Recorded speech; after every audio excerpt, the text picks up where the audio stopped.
Greetings and welcome to Disrupt Your Day, Season 3, Meet Your Next Superhero. Women have been starting small businesses in record levels since the pandemic began in 2020. Because everyone's path is different, there's plenty we can learn from women business owners who have been down the road before. So sit back, listen, and let them disrupt your day.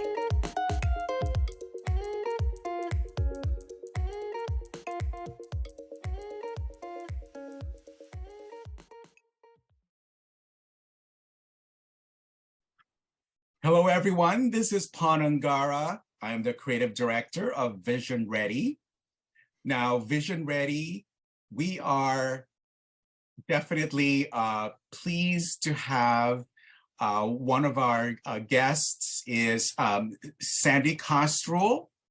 And let me just give you a little bit of background about VisionReady before we get into the in depth with our interview with Sandee Kastrul. So VisionReady, if this is your first time to log on to any of our podcasts, VisionReady is a certified women-owned business helping women entrepreneurs transform their businesses with confidence, grit, and resilience.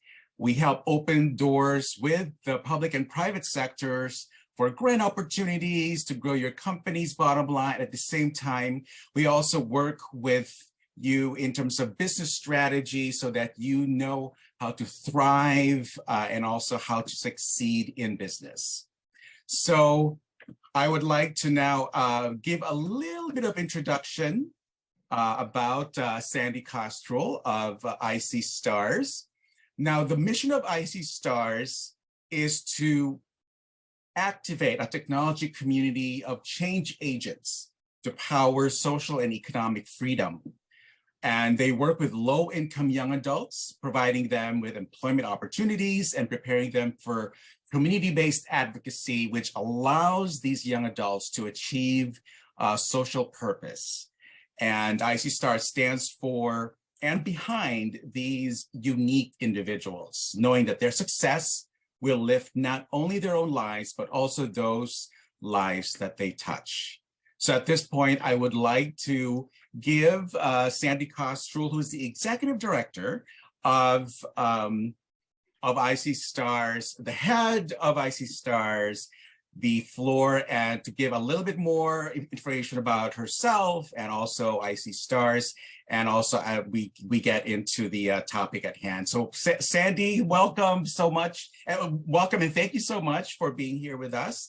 Why don't you give us a little bit more about yourself and your mission? Thanks, Pon. It's great to be here. Yeah, so, you know, I'm the founder of i.c.stars. And so I've been with i.c.stars since the kitchen table in 1998. And so the reason why that's so important is if you think about it, like, that's a long time to be in technology, let alone technology training. We're like the first boot camp in Chicago for IT. Which is, you know, not a well-known fact. But I think for me, it was such an important kind of discovery and action because I was a teacher, a school teacher. I taught math and science, you know, and I consulted school corporations, worked with new teachers, did diversity stuff. But at the end of the day, what I realized is that the kids who had the least amount of resources had the most resiliency. And that if we could foster that, we would have a great pool of talent for technology careers as programmers, but also as entrepreneurs, and most importantly, as system thinkers who were going to use that process and methodology that's embedded in doing technology work to develop their communities. So rather than waiting for others to fix things for us, it's about fixing things with us, you right? Yes. So that's the whole thing. And, you know, we've got lots of bragging points and everything else. But I think that at the end of the day, leadership is making opportunities for others. Yes. And so that's why I'm so glad to be on your show today, Pon, because I love this topic of, you know, what do we want to manifest? What's the future look like? Yes. And how are we making opportunities for our businesses, for our communities, Right. and for ourselves? Absolutely. And you touched on two key words in what you said just now, and that is entrepreneurs and technology and resilience. And based on some of the work that I've done with youth, I have to say that youth are some of our most resilient human beings on this planet. They think creatively, they're not afraid to take risks. And also their minds are so malleable that they're like sponges that they can absorb all this information.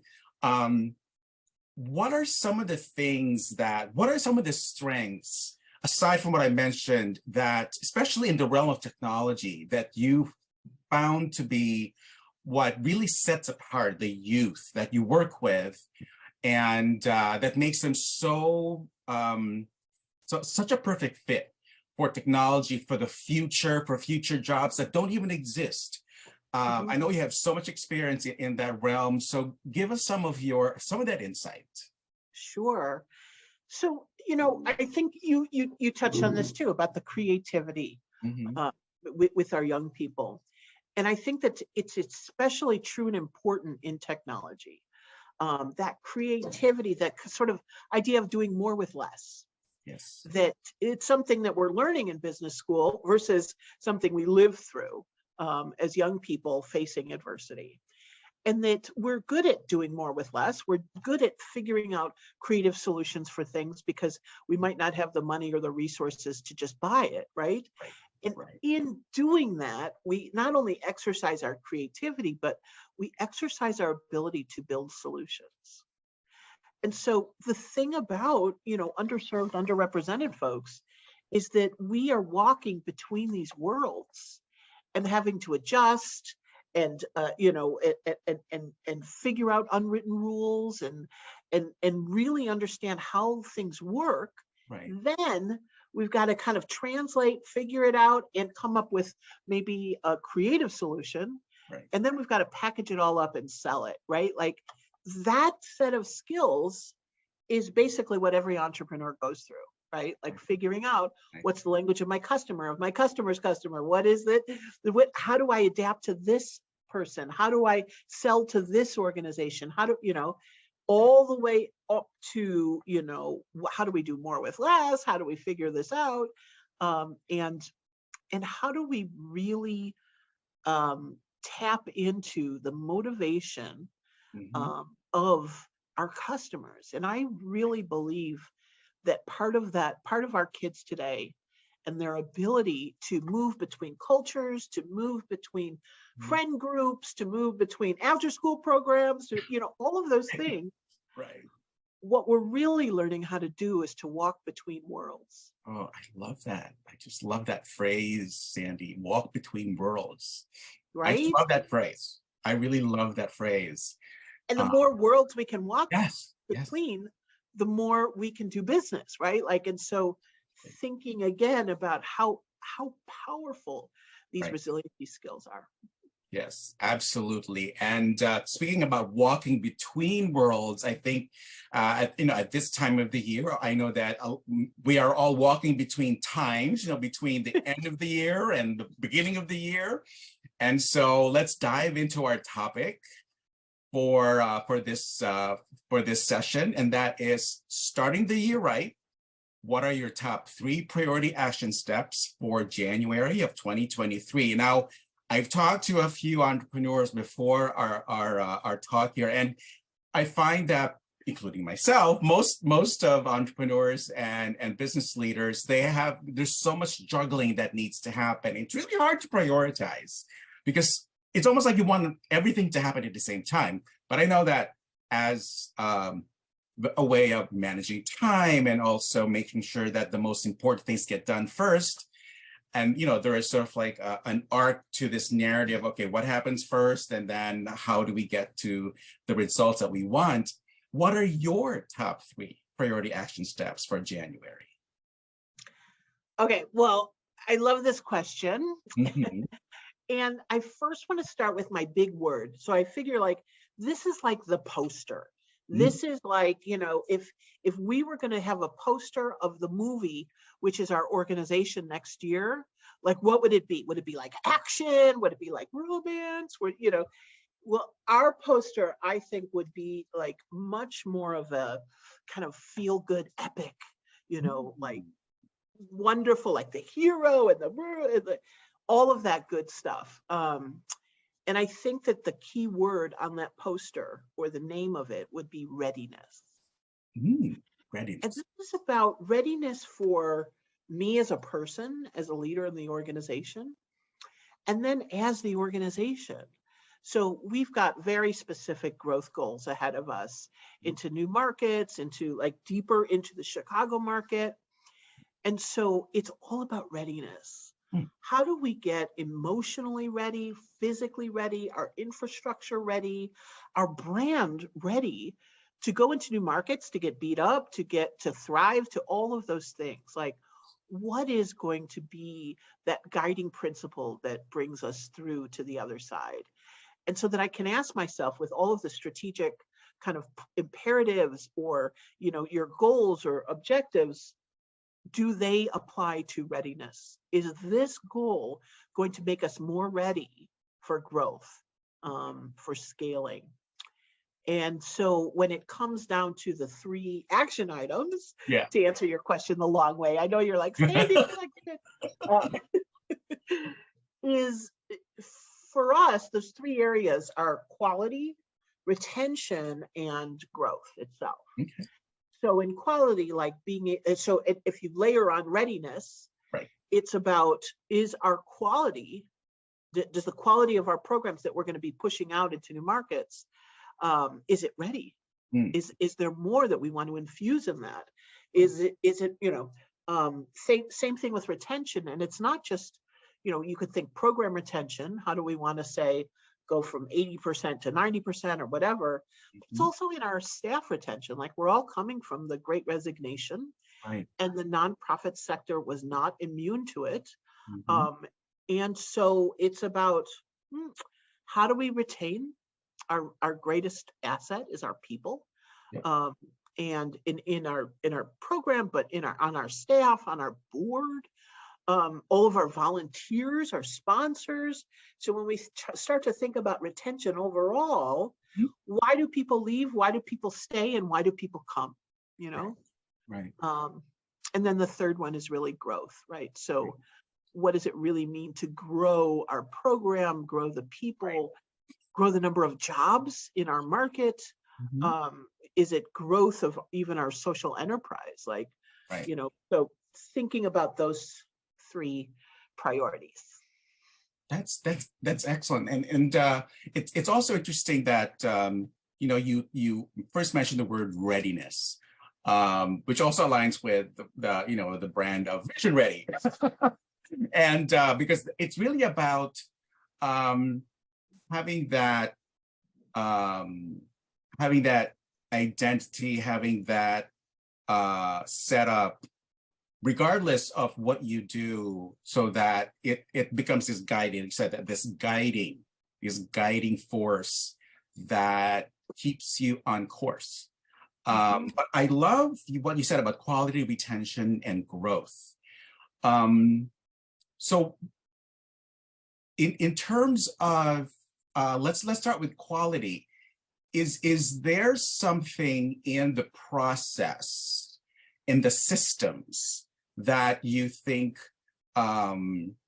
is probably one thing that you feel is the one that needs the most attention in order to make sure that, you know, that quality is that you're able to handle quality in the best way possible, not just in January, but even throughout the year? So, and you know, systems and processes, that's a huge concept.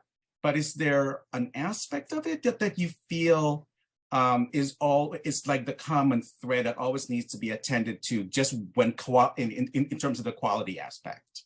Yeah, it's a great question. So I think that quality has to do with relevance. Okay. right? So I can make the best freaking mayonnaise on the planet. Like the quality is so great. Like, look at this mayonnaise is so creamy or whatever, you know.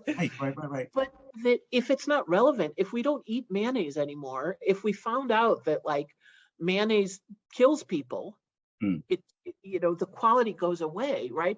So it is really about relevance, especially in our work in education.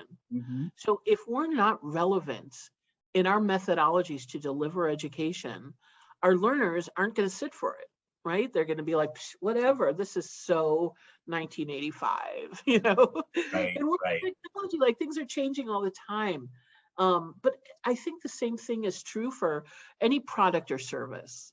Is it relevant? Is it relevant for our customers or our end users?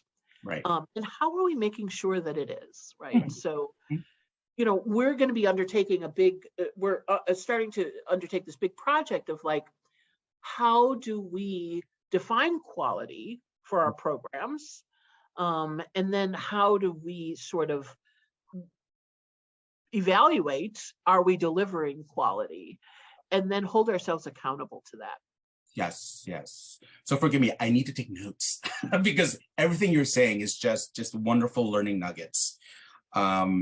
Retention.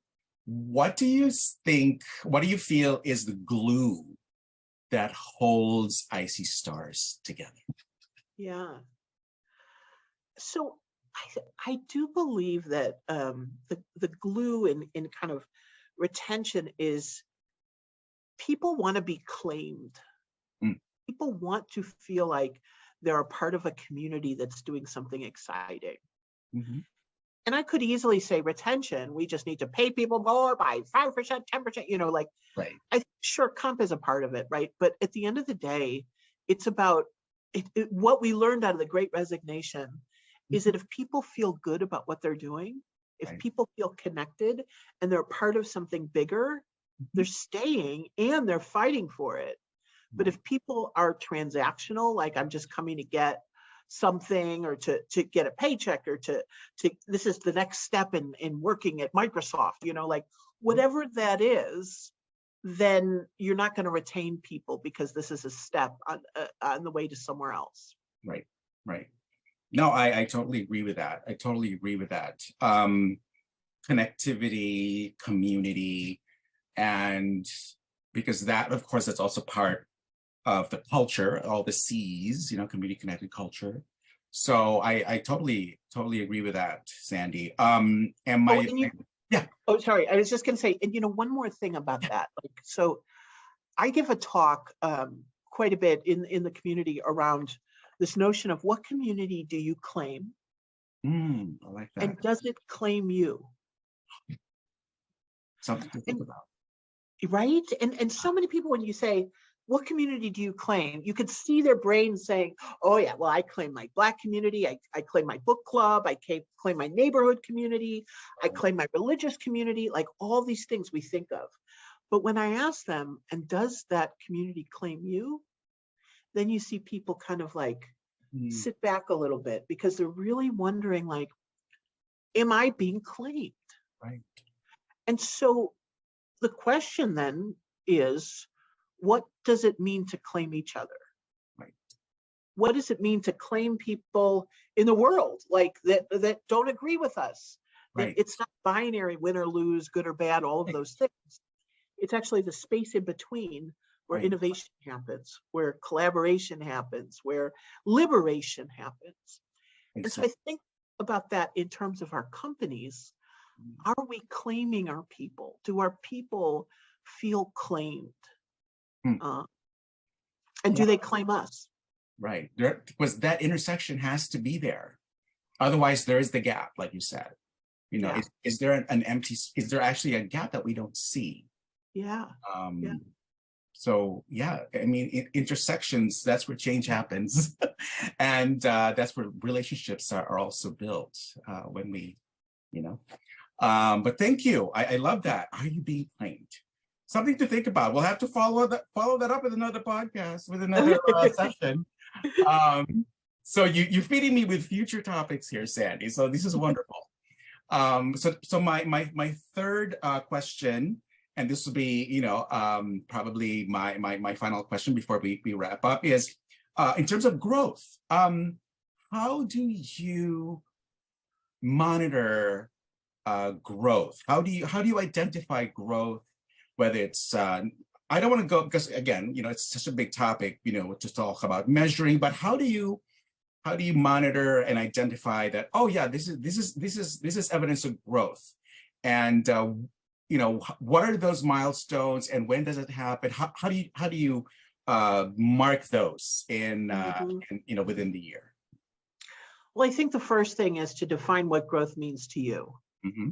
because it means something different all the time. And I think that if we're just out chasing growth, we're going to be chasing the wrong things.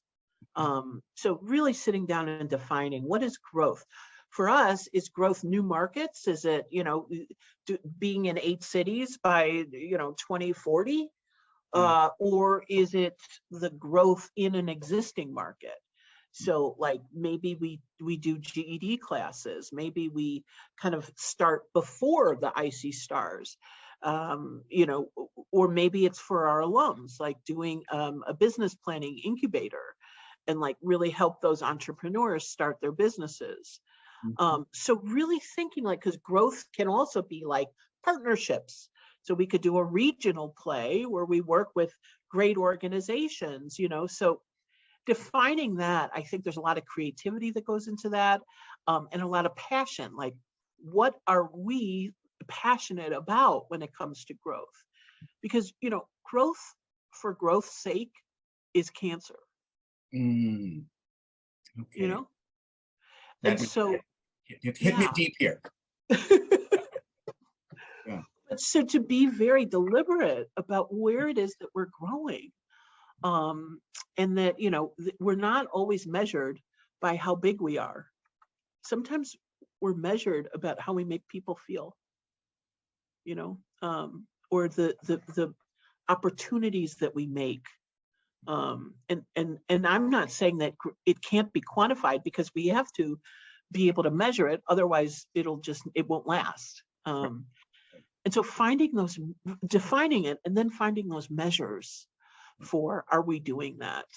I think is really, really important. And it's taken us a lot of time and a lot of pivots to really figure out, what does that mean for us, right? Like, what does that mean post-pandemic? What does that mean, like, in the crazy world of technology where things change all the time? We have to make sure that there are jobs for the people that we're training. We're not going to just train people in a vacuum. So Right. And especially, Sandee, that i.c.stars has been around for how long now? How many years? 23 years. I was only 5 when I started it. I was 5. That's awesome. That is awesome. And, well, congratulations. And then, of course, once we come to 25, I'm sure you're going to have a big bash, right? You have to have a big bash. We have to. That is so wonderful. And yeah, and so for more than 2 decades, you talking about having to pivot and having to redirect, and of course, without losing sight of the big picture of that mission that helps you stay the course, to stay the course.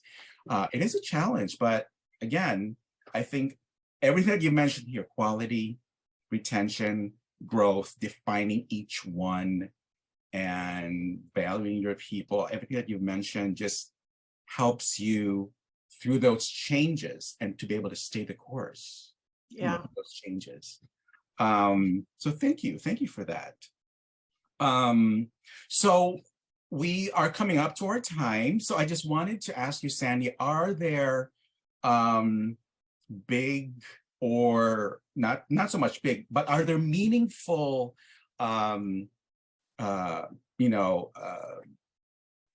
thoughts that you feel for yourself as the leader of i.c.stars that you would like to be your